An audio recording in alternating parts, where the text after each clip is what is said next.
तो students generally आज का टॉपिक हमारा यूनिवर्सल लॉ ऑफ ग्रेविटेशन। अगर इससे पहले अगर आपने अच्छी तरीके से ग्रेविटी और ग्रेविटेशनल नहीं देखा, चैप्टर नंबर 9 हमारा बहुत ज़्यादा इंपॉर्टेंट है क्लास 9th एनसीईआरटी के अंदर। अगर आपने नहीं देखा है तो जाके स्टेप बाय स्टेप पहले उसे देख लीजिएगा।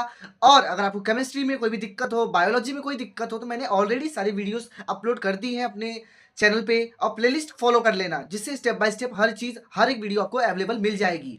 कोई भी डाउट हो तो आप कमेंट सेक्शन में जरूर पूछ सकते हैं। और एक रिक्वेस्ट है, जब भी पढ़ने बैठे तो एक कॉपी और एक पेन के ही साथ बैठना है, क्योंकि ये फिजिक्स है, इसे आपको समझना है ना कि रटना है, क्योंकि ये सारी चीजें आगे चल के आपको बहुत ज्यादा यूजफुल होंगी क्लास 10th के अंदर, 11th 12th साइंस के अंदर, क्योंकि ये सारी चीजें बेसिक्स हैं। So let's start. देखते हैं यूनिवर्सल लॉ ऑफ ग्रेविटेशन और स्क्वायर इनवर्स स्क्वायर लॉ। देखो यूनिवर्सल लॉ ऑफ ग्रेविटेशन आपके बुक के अंदर है, लेकिन इसका दूसरा नाम ये भी है। कभी कभी जो आपका सब्जेक्ट टीचर होता है इस नाम से भी पूछ सकता है, क्योंकि ये डेरिवेशन है, मोस्ट इंपॉर्टेंट है।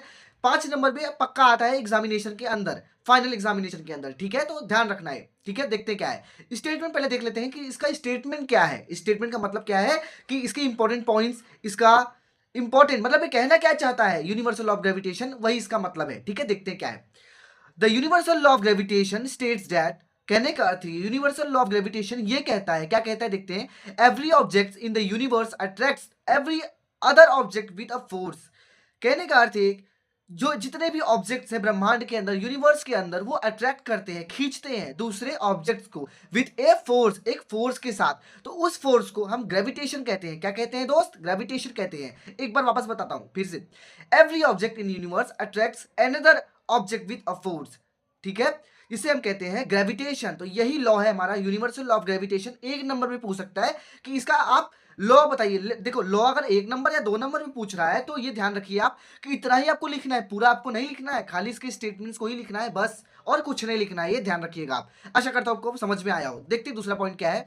विच is directly proportional to the product of a mass and inversely proportional to the square of the distance between them। देखो इसका मतलब शायद आपको अभी नहीं समझ में आया, क्योंकि इसका एक डेरिवेशन है।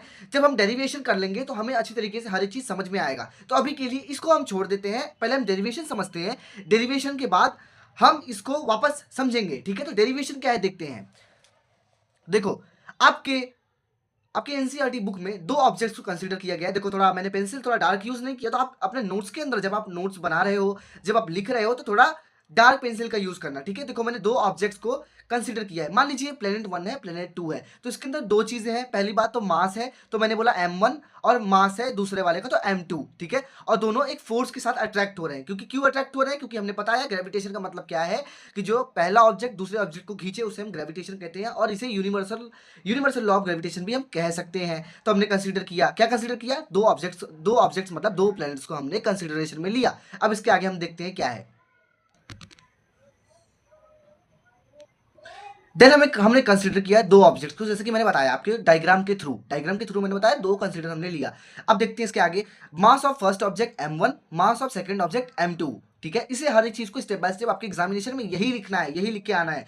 देखो बच्चों आपको यही ही लिख के आना है, जितना मैंने लिखा है स्टेप बाय स्टेप ऐसा ही आपको लिख के आना है। कोई मार्क्स आपका नहीं काटेगा, गारंटीड है मेरी तरफ से। ठीक है, and distance between their centres d, मैंने d लिख दिया कि जो डिस्टेंस है दोनों का d है। ठीक है, अब बहुत लोग बोलेंगे भैया ये डेरिवेशन हम क्यों करते हैं? देखो डेरिवेशन एक हमें प्रैक्टिकल बताता है कि इसी के थ्रू जो फॉर्मूला आया इसी के ही थ्रू आया। तो ठीक है, आशा करता हूं कुछ समझ में आया हो। ठीक है, तो आगे चलते देखते हैं हम क्या है इसके अंदर।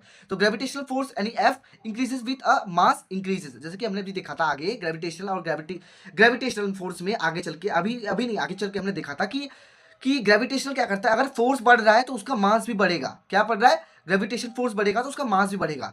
तो देखो m1 m2 दो हमने मास लिया था, m1 एंड m2 मैंने लिखा नहीं है, सॉरी, हाँ m1 एंड m2, तो हमने यहाँ पे लिख दिया F directly proportional to m1 and m2। Directly proportional का मतलब क्या था? ये बढ़ेगा तो ये भी बढ़ेगा, दोनों साथ ही में बढ़ेंगे और साथ ही में घटेंगे। प्रोपोर्शनल का मतलब यही होता है, एक बात हमेशा याद रखना। ठीक है, दोनों साथ ही साथ चलेंगे। एक एक कदम चलेगा, दूसरा भी एक कदम चलेगा, तीसरा भी एक कदम चलेगा, और ये एक कदम पीछे चलेगा तो ये भी एक कदम पीछे चलेगा, और ये भी एक कदम पीछे चलेगा। तो डायरेक्टली प्रोपोर्शनल का मतलब यही ही होता है। ये सारे बेसिक्स हैं, आपको आने चाहिए, लेकिन कोई दिक्कत नहीं है, कभी कभी हो जाता है। ठीक है, तो आगे चल के देखते हैं हम। देन हम देखते हैं इसके बाद the gravitational force decreases when distance d between the object is increases. और ये ध्यान रखिएगा आप कि जो ग्रेविटेशनल फोर्स होता है डिक्रीज होता है, मतलब जैसे जैसे डिस्टेंस बढ़ता है ना वैसे वैसे ग्रेविटेशनल फोर्स कम होता है। क्यों कम होता है बताता हूं आपको। मान लीजिए 2 ऑब्जेक्ट्स हैं, ठीक है, जैसे जैसे ये दूर जाएंगे इनका अट्रैक्शन कम होगा। अट्रैक्शन क्या होगा? कम होगा। तो जैसे जैसे डिस्टेंस बढ़ा तो वैसे वैसे इनका अट्रैक्शन कम हुआ। अट्रैक्शन कम हुआ यानी फोर्स भी कम हुआ, फोर्स भी कह सकते हैं, ठीक है। तो आशा करता हूं आपको समझ में आया हो। तो हमने लिख दिया F is inversely proportional to 1 में डी स्क्वायर। इनवर्सली प्रोपोर्शनल का मतलब एक बार वापस बताता हूं आपको मैं। इनवर्सली प्रोपोर्शनल का मतलब होता है एक चीज बढ़ेगी तो दूसरी चीज घटेगी, एक चीज बढ़ेगा तो दूसरा चीज घटेगा। प्लीज इसे आप मत लिखिएगा अपने नोट्स में, खाली मैं समझाने के लिए लिख रहा हूँ। ये सारी चीजें आपको नहीं लिखना है, खाली यही सारी चीजें जो ऑलरेडी थी उन्हें ही लिखना है आपके नोट्स के अंदर, ठीक है। तो हमने ये लिखा और कंबाइनिंग इक्वेशन 1 एंड इक्वेशन 2 हमने कंबाइन किया। तो ये इक्वेशन नंबर 2 है, इससे पहले इक्वेशन नंबर 1 था। F directly proportional to m1 and m2 दोनों कंपेयर डाल दिया एक साथ, तो हमारा इक्वेशन ये आया, ठीक है। ये आया। अब इसे हटाने के लिए ध्यान रखिएगा आप कभी भी, अगर इसे हमें हटाना है, ठीक है, इसे क्या कांस्टेंट को, तो हटाने के लिए कांस्टेंट यूज करना पड़ता है जिसका नाम है ग्रेविटेशनल कांस्टेंट जी। ग्रेविटेशनल कांस्टेंट जी। तो हमारा फाइनल इक्वेशन आ गया है। अब इस इक्वेशन का मतलब मैं आपको समझाता हूं। एफ का मतलब होता है फोर्स, जी का मतलब होता है ग्रेविटेशनल, m1 m2 का मतलब होता है mass of first object, mass of second object upon में डी स्क्वायर। डी स्क्वायर मतलब डिस्टेंस का स्क्वायर कर देना है, सिंपल सी चीज है। ऐसा यूनिट ऑफ देखो, ऐसा यूनिट ऑफ जी क्या है, ऐसा यूनिट ऑफ जी देखते हैं एक बार, ठीक है। ऐसा यूनिट ऑफ जी है न्यूटन मीटर स्क्वायर अपॉन में केजी स्क्वायर, अपॉन में केजी स्क्वायर, या फिर वापस Newton metre square per KG square. इसे आपको करना है, ये ध्यान रखिएगा। जहां ये दिख गया समझ लिए ग्रेविटेशनल है, ये ध्यान रखिएगा। And it's value of gravitation is 6.63 into 10⁻11 newton metre square plus KG newton metre square per KG square. ये ध्यान रखिएगा। देखो ये एमसीक्यूज के अंदर पक्का एक क्वेश्चन एक आएगा ही आएगा, तो इसे ध्यान रखिएगा आप, ठीक है। आशा करता हूं आपको हर एक चीज इसके अंदर समझ में आया हो, ठीक है। देन आते हैं हम, जैसे कि मैंने बताया कि इसको हम समझने के लिए हमें इक्वेशन समझना पड़ेगा, तो हम समझते हैं, एक बार वापस पढ़ते हैं। Which is directly proportional to the product of a mass and direct inversely proportional to the square of a distance between them. जैसे कि मैंने बताया कि जो ग्रेविटेशनल फोर्स होता है, ग्रेविटेशनल फोर्स जो होता है अपना, वो डायरेक्टली प्रोपोर्शनल होता है किसके? मास के प्रोपोर्शनल, और इनवर्सली प्रोपोर्शनल होता है डिस्टेंस के। जैसे कि मैंने बताया कि जैसे जैसे इसका मास बढ़ेगा वैसे वैसे इसका फोर्स बढ़ेगा। जितना इंसान ताकतवर होगा ना, जितने उसकी वेट होगी उतना वो ताकतवर होगा। लेकिन जैसे जैसे दो फ्रेंड्स दूर जाते जाएंगे उनका अट्रैक्शन कम होता जाएगा, अट्रैक्शन कम होता जाएगा तो उनके अंदर के जो भी फोर्स है अट्रैक्शन है वो कम हो जाएगा जैसे जैसे वो दूर जाएंगे। तो वही कहने का अर्थ इसके अंदर है, ठीक है। आशा करता हूं आपको समझ में आया हो हर एक चीज। कोई भी डाउट हो तो आप कमेंट सेक्शन में पूछ सकते हैं, ठीक है। देन हम स्ट्रेंथ देखते हैं, क्या है strength? How big the objects are, how much mass they have. कहने का अर्थ है स्ट्रेंथ हम ये पढ़ रहे हैं कि अगर कोई ऑब्जेक्ट जितना बड़ा होगा उसका कहने का अर्थ उसका मास भी डिपेंड करेगा। कोई बड़ा ऑब्जेक्ट है, देखो स्ट्रेंथ का मतलब सिंपल सी बात यही है कि डिपेंडेंस बताता है कि जितना बड़ा ऑब्जेक्ट होगा उतना बड़ा उसका मास होगा, जितना छोटा ऑब्जेक्ट होगा उसका छोटा मास होगा। ये ध्यान रखिएगा, ये एग्जामिनेशन में एमसीक्यूज के अंदर आता है, ठीक है। ये सारी चीजें छोटी छोटी चीजें ही एमसीक्यूज के अंदर आती है और फिर इन ब्लैक्स के अंदर भी आ सकती है, तो ध्यान रखिएगा आप। How far apart they are, और दो चीजों पर स्ट्रेंथ डिपेंड करता है, कितना बड़ा कोई ऑब्जेक्ट है, कितना छोटा कोई ऑब्जेक्ट है। दूसरी चीजें कितनी दूरी पे है, दो ऑब्जेक्ट अगर पास पास है, दो ऑब्जेक्ट अगर पास पास तो इनकी जो ग्रेविटेशनल फोर्स ज्यादा होगा, और अगर दूर दूर है तो इनके ग्रेविटेशनल फोर्स कम होगा। ये ध्यान रखिएगा आप, ठीक है। आशा करता हूं हर एक चीज समझ में आया हो। मोस्ट इंपॉर्टेंट क्वेश्चन है ये आपके एग्जामिनेशन में 5 नंबर पर फुल मार्क्स में आता है, ये ध्यान रखिएगा। तो इसे अच्छी तरीके से आपको करना है, ठीक है। देन आता है 2 नंबर में पक्का ये क्वेश्चन आता है आपके एग्जामिनेशन में, ये भी आता है explain about importance of universal law of gravitation. तो ये भी आपको करना है, ठीक है। तो देखते हैं क्या है। देखो अगर 5 नंबर का क्वेश्चन आया ना तो आप इसे हेडिंग डाल के 1-2 एग्जांपल लिखना, पूरा मत लिखना, ठीक है। 1-2 लिख देना, थोड़ा इंप्रेशन बढ़ेगा, लेकिन ठीक है कोई दिक्कत नहीं, ठीक है। पढ़ते हैं क्या है इसका मतलब। Importance of universal law of gravitation का मतलब इसका इंपॉर्टेंस कहां कहां यूज होता है, ये gravitation universal law of gravitation कहां कहां यूज होता है वो हमें बताना है। तो अब देखते हैं क्या है। तो universal law of gravitation is very important, बहुत ही ज्यादा इंपॉर्टेंट है। क्यों इंपॉर्टेंट है देखते हैं, because it explains many natural phenomena, ठीक है।